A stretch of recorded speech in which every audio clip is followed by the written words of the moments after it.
Line item 20, 21, 23, 24, 26, and 27. That's a lot of line items for what I'm about to tell you. We agree that there would need to be new paint on the wall that had the damaged drywall, but it was previously provided that the wall with the drywall patch is a different color than the other walls. This means that we would pay to paint the one wall, not all the walls. If all the walls in the bathroom are the same color, we can paint all the walls one time. The two coats would only be warranted for the section of area with new drywall. I'm not done. Additionally, line item 35, this one's my favorite. Temporary toilet for 1 month. This needs to be updated to half a month. Repairs are just a flooring replacement in the bathroom. If unable to rent for only a half a month, further documentation is needed to review this. Welcome to the Claims Game Podcast with Vince Perry. Get all the tips you need from insurance claim advocates and professionals and grow your public adjusting career to the next level. And now the commercial claims advocate, Vince Perry. We're on with David Farber of the Farber Law Firm. David, thank you for coming on. Of course. Thank you for having me as always, Vince. Hey, great Friday. Great to read an email like that on a Friday, because when you total that up, okay, I get it. Right? She may not be wrong, but what are we talking about? We're talking about a bathroom. We're talking about a coat of paint, and we're talking about a toilet. Oh, and then this is my other favorite. Usually wax wears fail due to wear and tear. Additionally, the cartridge has corrosion. Wear and tear and corrosion are not covered by the policy. Therefore, the plumbing costs from the plumbing company would not be covered. It's just based on an emergency invoice to make a repair this is what caused the loss. And it's like $110 invoice. So if you total the toilet and you total the invoice, which I could take out the wax ring, right? Let's say we take out, she's right. We'll take out the wax ring. What's a wax ring cost? $7. And then we take out the coat of paint. Like, what are we talking about here? Why do I have to read an email like this? Like, what are we doing here? What are we doing? You know, people, they lose sight of the forest through the trees, as they say. No, I need to hire the training that the insurance companies provide to it's amazing. Like, it's incredible training. It must be for them to die. Like, what is the incentive here? Like, now I get it. You multiply this by millions of claims, you're saving millions of dollars. That's at the end of the day. But how is it that they're able? Because, training our in-house staff and training our adjusters, it's hard. This is like impeccable training. When they're going in and they're diving into an estimate and picking out a toilet. What are we saving here? There's got to be an incentive, right, for the adjuster, or no? It's just salary? Like, what do we? I need to get to the bottom of this. This is. Oh, I mean, that's a multifaceted question, as one can imagine. But I tend to do that. I'm sorry. Generally, what we're talking about here is a mantra, perhaps, of delay, deny, and defend. And when adjusters are on salary, and I don't know if this is a TPA, a third-party administrator, or in-house, they need to justify their existence on some level. So whenever someone receives a demand, no matter what the demand is, they will show value to whoever their employer is by saying, hey, look, I saved you money on a wax ring. And hey, I saved you on a coat of paint. And look, you should continue to keep me employed, because I'm not here about making wheels and deals. I'm here about saving the insurance company money and justifying my job. Is it more about the review? It's got to be more. Because in my 1 year that I lasted in State Farm, there would be reviews that we'd get, and they'd question payments and stuff like that. That's probably where it's at. That's where it's at. They're just like, oh crap, we're gonna get this reviewed, and if they see that I let this go by, they're gonna say something about it. Well, from a lawyer's perspective, we like to hear things like that, especially if it's in writing. Because the individual who's making these determinations usually is not a general contractor and has never painted a wall in their life. So they couldn't tell you the difference between one coat or two coats other than they're going to potentially have to pay for it. So when they're dealing with dollars and cents as opposed to practical aspects of construction, that's where they think that they shine. But realistically, in the world of getting your home repaired versus an estimate, contractors don't go in there and they go, we're only going to charge you for one coat of paint. Right. Exactly. We're done here. One coat, we're done. No, they're going to do the job until the job is proper, and so that you're indemnified, so that it's exactly the way it was prior to the loss, so that no one can determine whether or not the loss occurred. That's the nature of indemnification. But we operate, and public adjusters operate, in a sort of a gray area, because many things are based upon an exact-made estimate, which has flaws, obviously, because it's sometimes only as good as the individual who's putting in the information. You could see some of these exact-made estimates that encompass everything in the kitchen sink, and then some of which may never even be done by contractors. And you might see some of these exact-made estimates from public adjusters which barely take into consideration, in your example in the bathroom, the removal and reattaching of like a towel bar. They just forget that somebody actually has to do that, or that there's a charge associated with doing it, which can increase the bottom line to the insured when the ultimate amount of money is paid. So that's why, as I've always said, training that you provide is essential in this industry to make sure that people do the right thing so that people are properly indemnified. There's just a lot of gray that exists along the road. Should I read you the whole thing? I mean, just... Not unless you want to get more frustrated. Oh, no, I'm going to get more frustrated. I don't care. My response: I've attached a screenshot of your previous email where you outlined the specific items you would like us to address. It's disappointing to see that we've reached a point in the claims process where we are debating essential costs such as single coat of paint, a temporary toilet for half a month, and an emergency repair bill. Is this really the state of the insurance claims industry? That's my response. I mean, you're welcome to provide it. I mean, they'll get a good chuckle for wherever they are. But, at the end of the day, if the person is on salary and they're handling, tens or hundreds of claims, because you never know their inventory, they're just, for a lack of a better word, paper pushers. And so they have to, Great, though. Amazing. Well, it's the insurance. If I'm the owner, loss reserves. So they want to make sure that, people are, so they say, they want to make sure that people are properly indemnified, but at the same time, they don't want to give up the store. If I'm the owner of an insurance company, I'm like, bravo, adjuster. Hell to the yeah. You got it, boy. No, this is girl. Well, come on. You want employees to save you money, but at the same time, you don't want to create unnecessary disputes, which will only result in seeing someone like me on the other side of the table. Well, that's up to us. That's up to us, right? That's up to the public adjuster, making sure that stop taking this crap. Enough of this. We need to, one thing that I'm harping on with the guys, and it's all over now, is we need to prepare our clients right off the bat. Look, David, you've known me for long enough. If anybody knows, I've never been lawsuit heavy. I've never been straight to litigation. A lot of public adjusters, they do it. It's fine. It is what it is. There's obviously ways, there's good things about doing that.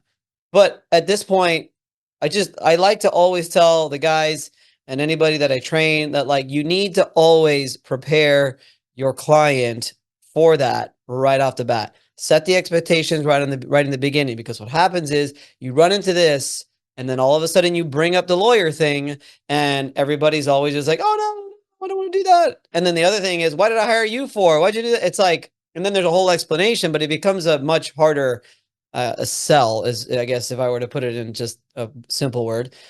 We need to set the expectations right at the beginning, because, the fact is, like Texas, for example, has really good insurer duties after loss in the policy that are pretty strict on the timelines. 15 days to investigate the claim, 15 days to make a coverage decision, 15 days to make a payment, and it's something in another 30 days for.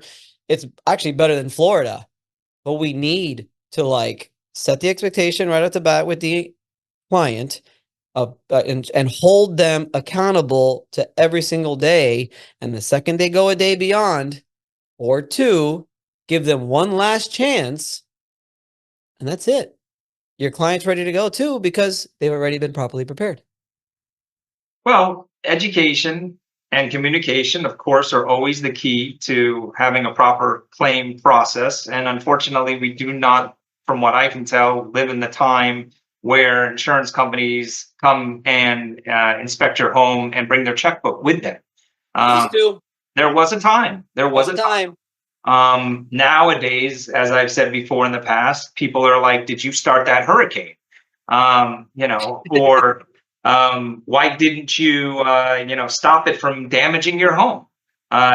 These sort of questions are comical, but it's very frustrating for me, and I'm sure you, when your client is being looked at under the microscope of fraud. Like, because you're asking for more money than the insurance company is willing to pay, all of a sudden you're committing some sort of fraud.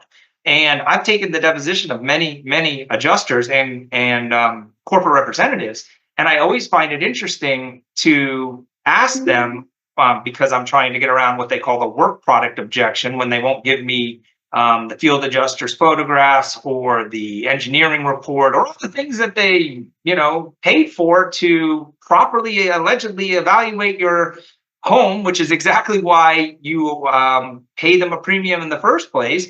And they won't give you what their own analysis was, which just baffles. But I say to them, guys, when did you anticipate litigation? I've had answers that were as simple as the second we received a letter of representation from a public adjuster. And I am just shocked by that, because public adjusting is a recognized field in many states. They are under license. They have to do things appropriately. If they don't, there's consequences for their actions. And the fact that somebody is actually assisting them in a claim now suggests that the insurance company is going to be putting up different walls that they allegedly wouldn't put up if the person wasn't being represented by a public adjuster, simply due to the representation by a public adjuster, which is completely an unfair and adverse position for an insured to be in, simply to make sure that their claim was properly represented and paid. So I am shocked by that. It bothers me greatly, because then I want to get into, of course, with the deponent. Well, how would you handle this claim differently if a public adjuster wasn't there?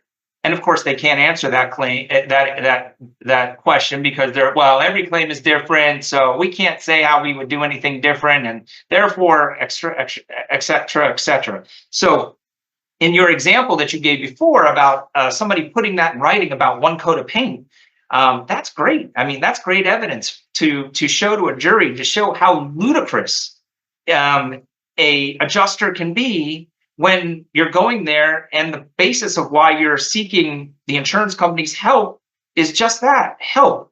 I'm looking at a wall that's damaged. My roof's caved in. My floor is messed up. My kids are here. My health is compromised. At what point in time does an insurance company or an insured or even a public adjuster just say enough's enough? And it sounds like today, this Friday, you have reached that pinnacle. I literally sent a message to Marshall, and I'm just like, that's it. I'm done. What did I say? Facts aren't cutting it anymore. I'm resorting to bullying. That's it. Well, I understand how you feel. Did you see my video on YouTube this week? Or I guess, when this shows last week. You pump out so many videos, it's hard for me to keep track of everything. Well, YouTube is just once a week, man. Okay, it's Content Wednesday, just one. And I called out our boy Jimmy Petronas. Oh boy, man. You're drawing the ire of Mr. Petronas, huh? Well, I don't understand, and I'm not. Again, David, you know me. Like I am not that combative type. I wish I was more. Trust me. I used to tell Richard all the time, like, Rich, man, I wish I was like, Rich was always like this, like, intimidating. Like he would like get what, he was just had that has that presence. I was always more like, I'm Mr. Nice Guy, let's work together. And then by being super nice and cordial and acting with a lot of integrity, I would ultimately get what I want. So that was always my way of doing it. But man, that shit don't work no more. So, but anyway, that's not where I was going. I'm not trying to fight with Jimmy Petronas or with Steve Badger is another one who likes to call out every single thing that I say. If God forbid I post something that is just a little, questionable or whatever. I'm just like guys, like, let's get along. Like, come on. Like, I want to come on my podcast. Let's talk it out. Come to one of the events so you can meet. You've been to the events, David. You see all the public adjusters out there. We're all good people.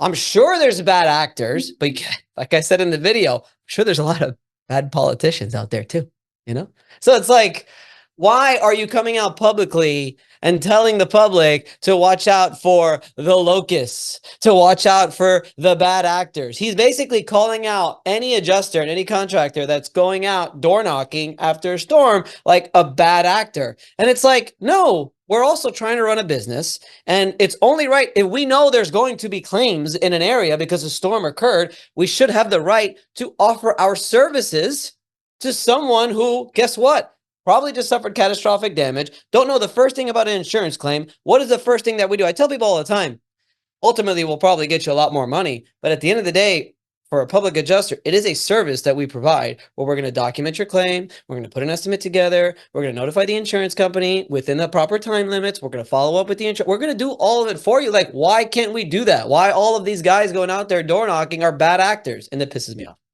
I'm on a rant today, David. I'm on it. Go. Preach the gospel, brother.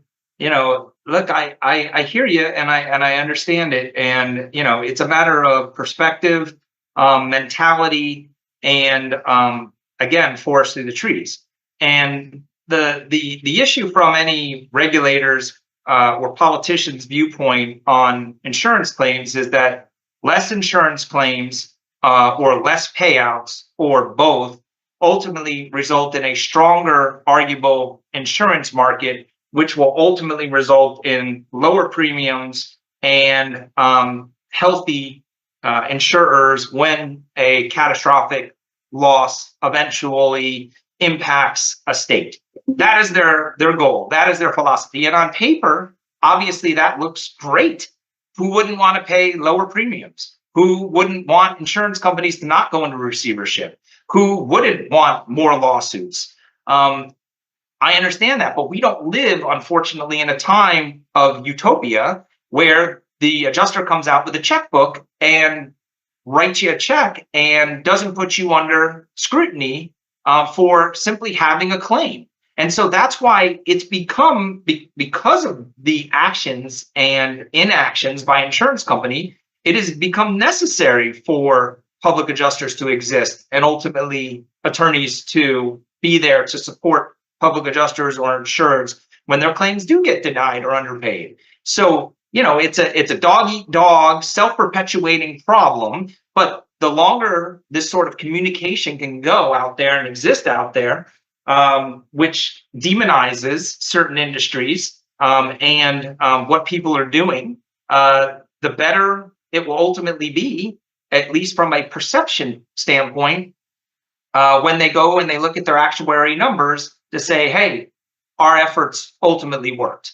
And trust me, when all the numbers come out within the next year or two, I can almost assuredly tell you that they're going to be touting all of their insurance reforms as the best thing since Sunday, because look, it's decreased lawsuits, it's decreased claims. The market has rebounded at least slightly. Premiums haven't really gone down, but we needed to, rehabilitate long enough. And that's what it's going to look like, on paper. But there's going to be a lot of outraged people who are saying we can't get representation, or nobody's willing to take my case, or I feel like I paid for nothing from the insurance company, and I'm one of these affected people. So unless and until the people who need to be educated stand up, speak up, and vote, things are going to remain the way they are. But you need to, as a pillar in the community and someone who has an audience, continue to speak your mind and let people know how you feel about this, whether you're a public adjuster or just a citizen of this state. The small claims, it's next to impossible to run a business on the small claims. It's just like, it's hard. But see, and again, this is one of those type of things where you're balancing running a public adjusting company versus an individual person having an insurance claim. And they obviously have to exist simultaneously for you to be successful, and in large part for an insured to be successful in their claim. But those two things can sometimes be at odds with each other, which is why the healthier public adjusting firms are, the less likelihood that there ever would be any impetus or desire for somebody to do something wrong along the way.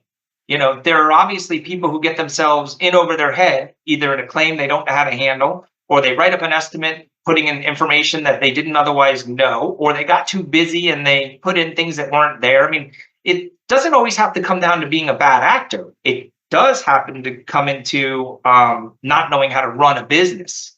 So it's a fine line as to how all of these things work together. But I'm glad I'm not running a public adjusting company. Oh, you should be. You should be. How are you doing? I'm doing great, man. I can't. Enough about me. Right? No. Listen, I always love these chats with you. As you know, I just took a nice long vacation to Greece and with my family, and I had a wonderful time enjoying the Mediterranean and incredible food and sunsets. I wish I never returned on some level, and I'm taking my daughter this weekend to college. Excited. What's that like? That's got to be, I guess you don't know until you drop her off, but that's going to be tough, huh? I heard that's really hard. I remember my mom telling me when she dropped me off in college, everything was fine until she got on the plane.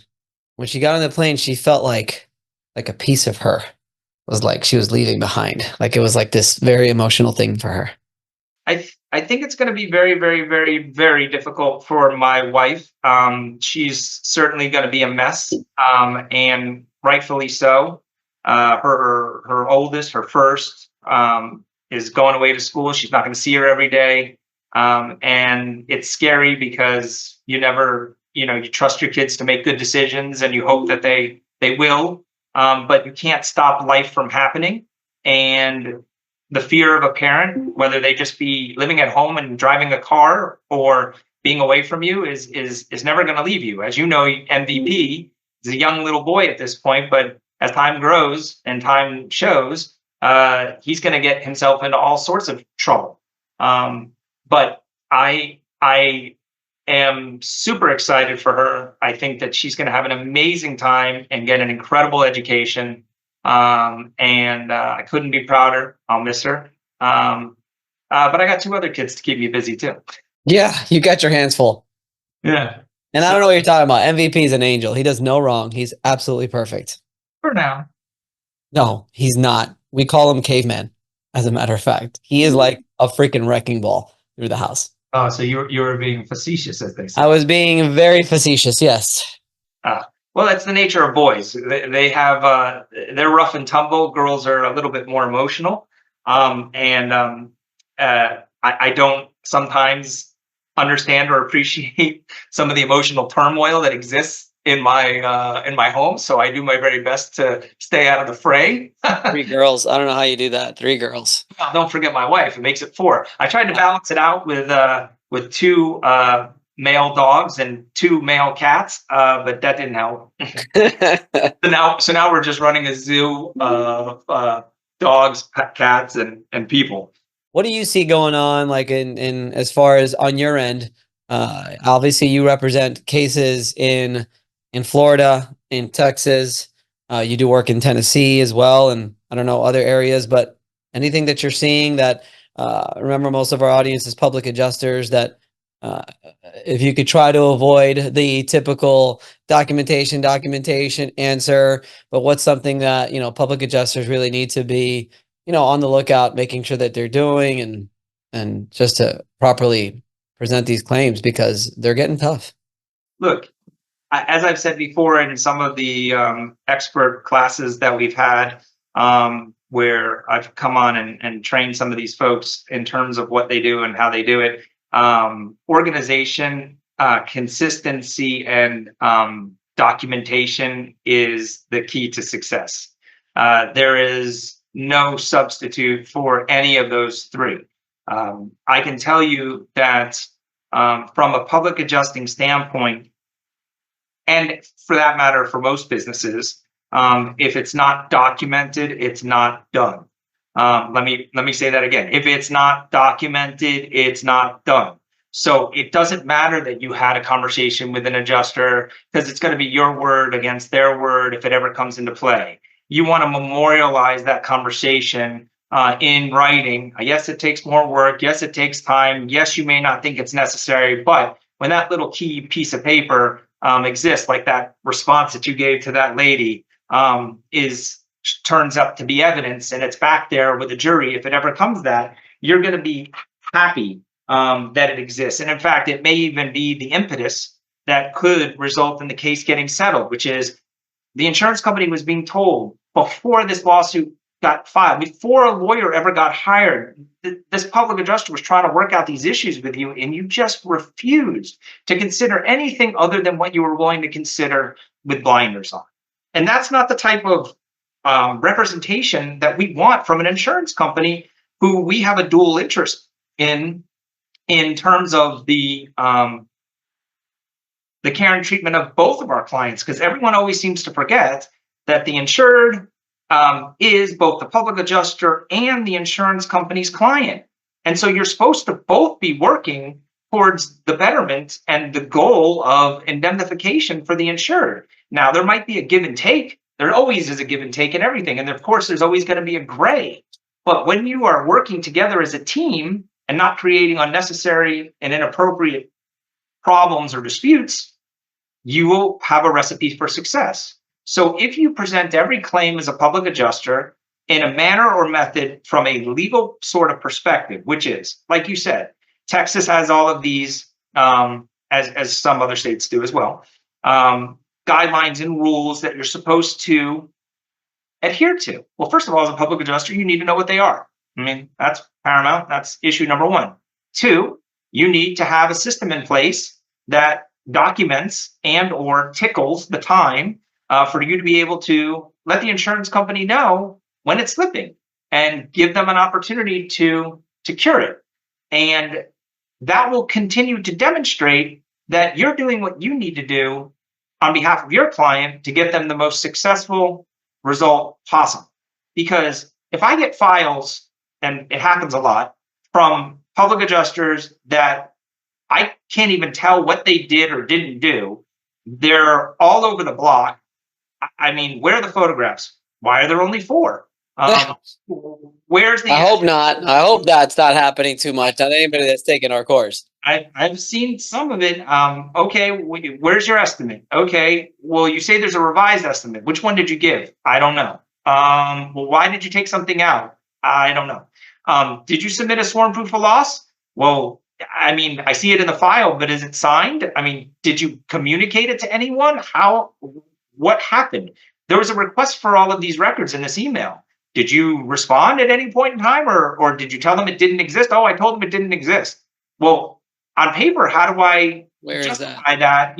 And then sure enough, and it might not even be the public adjuster's fault. A request for documents come in for a request for production and litigation, and they go, give me the pre-inspection report when you purchased the home.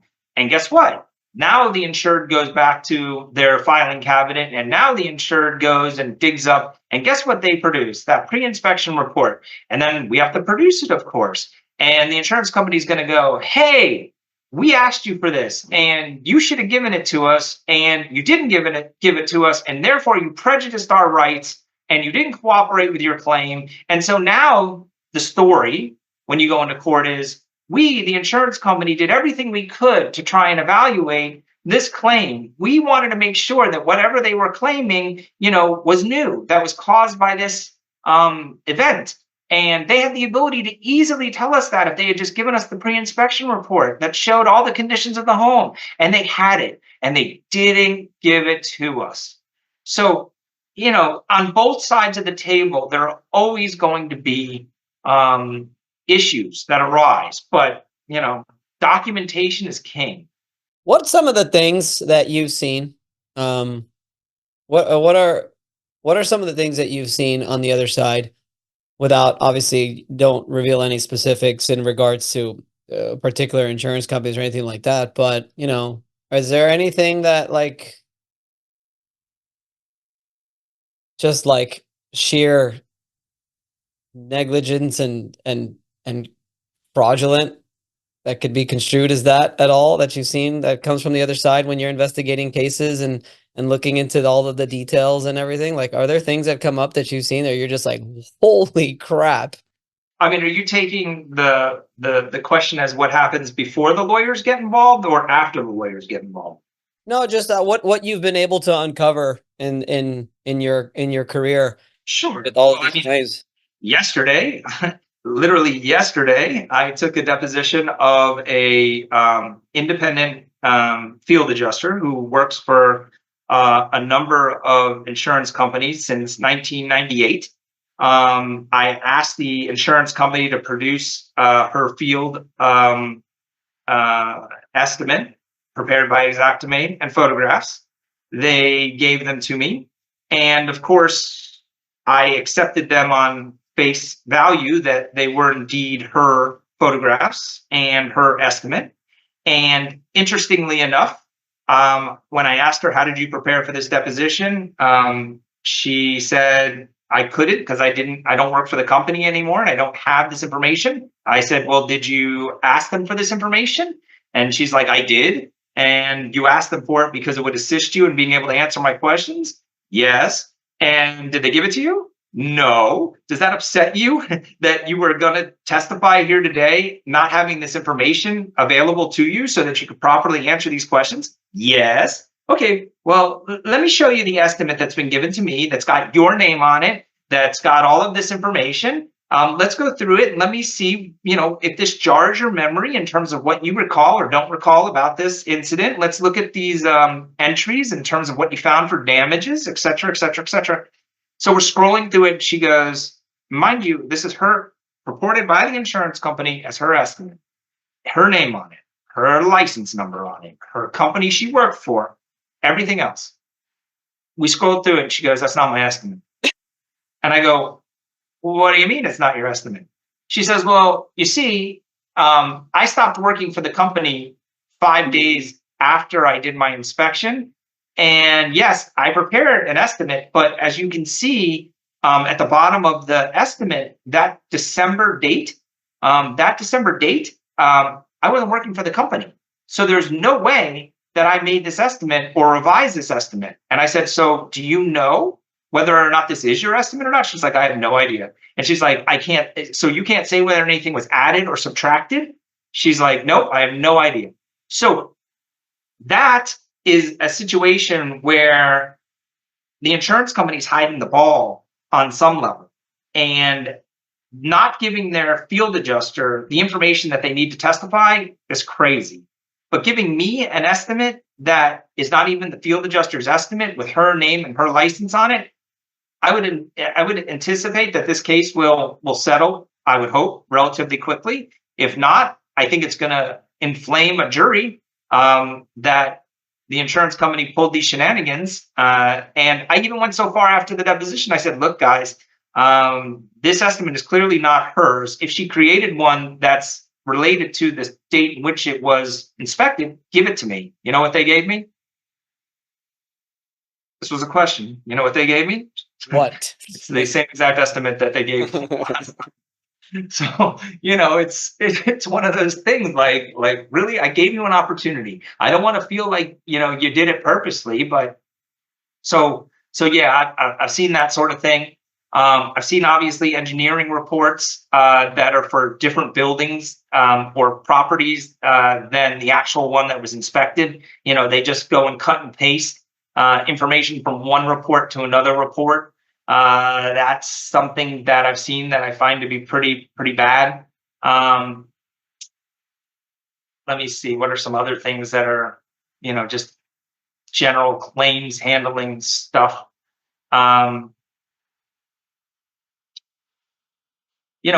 Most of the things in Florida, because most of my work is in Florida, we don't get the benefit of getting into bad faith until after there's a jury trial and a verdict comes down. In other states like Texas and Tennessee, you can explore some of those issues. And I would not want to be an insurance company where the thought process is, what did you do in order to properly protect the insurance company, or maybe the insured in this sort of claim? Because like you said, when you said this adjuster, we need more of these type of adjusters working for this insurance company because they're superstar adjuster because they're fighting over one coat of paint. Well, is there a policy and procedure manual which suggests that in such an event that you should only pay for one coat of paint? Well, if there is, there has to be. On how many cases have you gotten away with only paying for one coat of paint for all of these claims that were represented or not represented? And if I'm able to get into that sort of thing and find out, how pervasive this is and how much money an insurance company saves, because like you said, it's nickel and dimes on your client's end, but nickels and dimes, they add up, and look at that movie Office Space. I don't know, isn't that what it's called, Office Space? Where he devises this program that just takes like a penny from every transaction or something, and the next thing you know, they're looking at all this money. I don't remember that part of the movie. That was the whole basis of the movie. That guy was all crazy with the red stapler. I haven't seen it. No, the whole basis of the movie is him just like not working and like him like quit, like just like not giving a crap anymore. Them asking, "What do you do for your job?" And he's like, "I don't really know. I don't think I do anything at all." It's for me. That's what it was. TPA reports. Is that what it was? Yeah, exactly. What made me think of that today? But yeah. Look, and I'll say it again. I've said it before. Not all insurance companies are bad. Not all adjusters are bad. There are good people on the other side. There are good defense lawyers. We primarily see, for the most part, the problem cases. The issue that arises, in this sort of example, like you gave before, which is to tie it all back in, which is, what does an insured do with presented the same stuff if they're not represented by somebody? They just go, okay, that sounds good. I'm going to take one coat of paint. I guess that's all. I'll leave it alone because that's it. And if it's only one coat of paint as it relates to that, and I'm just using an example, I have no idea the validity of this argument or not, but then it's, well, we don't have to pay for moving of contents within a room because, it should be able to be done for $30.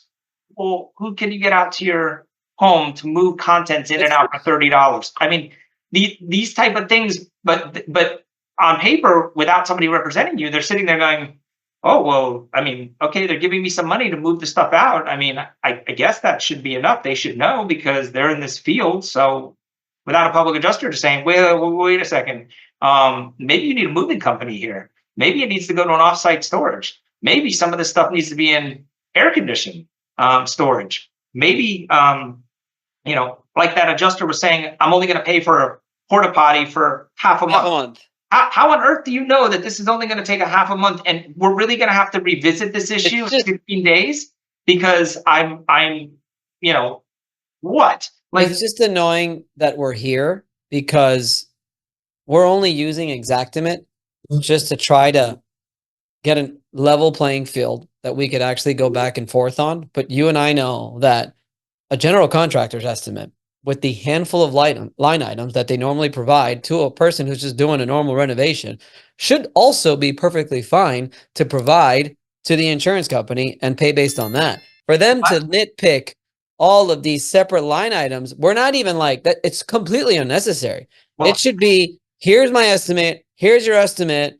let's find a way to make this right. It's not a line item per line item thing. Like, unless it's completely egregious, where it's a roof estimate and you're writing up the floor and there's absolutely nothing involved with the floor, or vice versa, there should be no line item per line item fight for nickels and dimes, when at the end of the day, you're going to hire one contractor and you could hire another contractor right down the street, and they're going to give you two different totals on what it's going to cost. So for us to argue over these little line items like a flange, 5 months or 5 months of a toilet and a coat of paint is completely, it's unnecessary.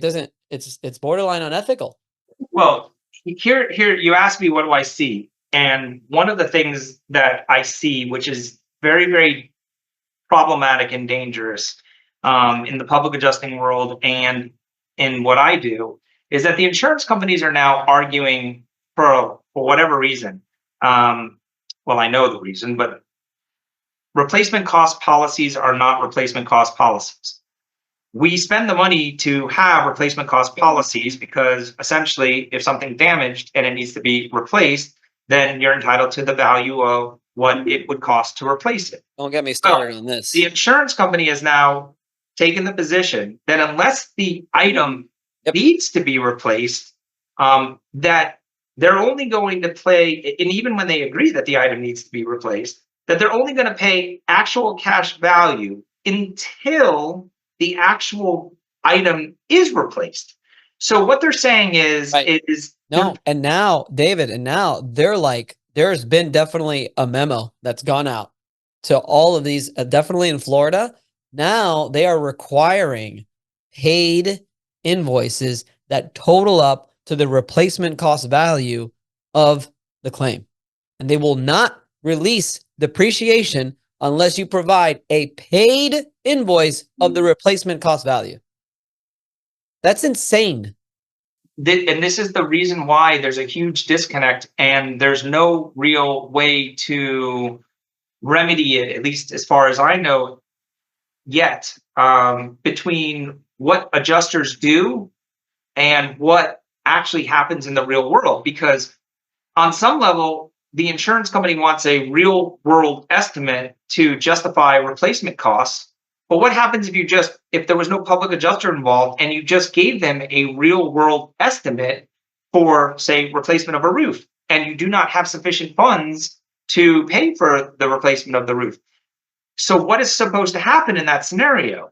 Is the insured not entitled to any money, or does the insurance company have to make a determination based upon what that roofer's estimate or what the cost of replacement is, what the ACV is, and then once they do the work, now they're going to give them the RCV, which completely negates the basis and the using of any software to begin with, because everything's based upon an estimate. So how are they supposed to technically pay insurance claims if they don't truly appreciate or understand the real world costs, or if they're only going to be willing to pay off the real world costs, then send out general contractors to begin with to make the determination as to what the value is and then depreciate off of that.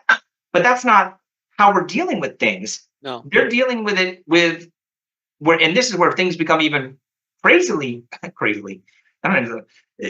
more problematic. What happens when you've got a roof that is partially damaged and the insurance company says, well, we'll pay for ACV for the repair, but we don't believe the roof needs to be replaced. The public adjuster says the roof needs to be replaced, so he puts in for a full roof replacement. Well, when you ask me what do I want public adjusters to be mindful of, I want you to be mindful of whether there's an argument to be had or not had to put in an ACV value as it relates to the cost of the repair, plus the value and ACV value and RCV value for the roof replacement.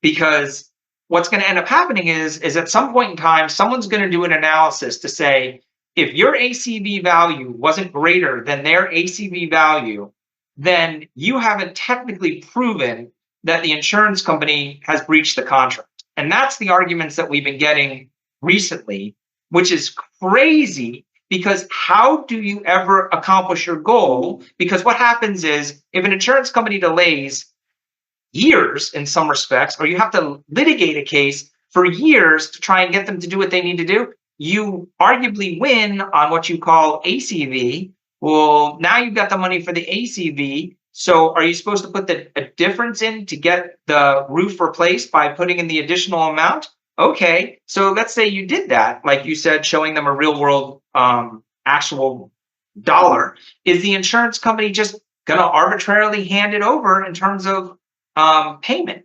And that's the question, which is, how many years have gone by? Have you blown the statute of limitations? Can you even sue to recover that anymore? What is the cause of loss at that point? Is it still based upon the initial cause of loss, which could have taken you 2 years to even begin with to sue because you were hoping to resolve the case without getting into litigation? Right. So it's a mess, and it's very frustrating, which is why you need a good legal team behind you to make sure that they're helping you as a public adjuster, because some of these nuanced type of issues and arguments, if you're not savvy to them or understand them or appreciate them, whether they're right or wrong from the insurance company or not, you're going to put the attorney and your client in a difficult position in having to prove or present their claim simply because you didn't appreciate some of these issues when you signed up the case and didn't properly, on some level, document your claim. Even when you take the deposition of some of these folks, they don't even know how ACV and RCV are remotely determined because it's not an exact science. And the Exactimate, they'll tell you, they'll say Exactimate, just put in the number. Right. Or other people will say, well, I asked them what the age of the roof was. And I'm like, but do you know that for a fact? Did you do any type of analysis of the records to determine when the permit was pulled or anything? No. So you just took them at face value in terms of what it was? Yeah. So, it's overworked, underpaid adjusters on both sides, public and independents, and people rushing, insurance companies trying to pay claims, not pay claims. It can be an absolute mess. But obviously, the recipe for success is to do what is necessary as a public adjuster to properly document your file, because if it ain't documented, it ain't done. Well, we say that about our photos too. If we don't see it in the photo, it's like it never was there. But all right, that's it. That's it. We're done. Because if not, you and I can go all day. And we don't want to go all day. I want to make this short, sweet, and to the point, and make sure we provide value, because obviously I'm going to have you on again, and we'll talk about, we'll see how I'm feeling in 2 or 3 weeks, or whenever, 3-4 weeks, whenever we do this again, because it's crazy. I always look forward to it. I'm always available to you and your crew. Happy to answer questions, look at policies, help you become a better public adjuster, so that you can properly indemnify your clients. I believe it's important that home and commercial property is not negatively impacted by an insurance company trying to save money if money is owed, and needs to be paid so that these properties can be built back up to what they were worth. Because otherwise, you don't just lose the value of living in your home in a state that it is, but you hurt your resale badly.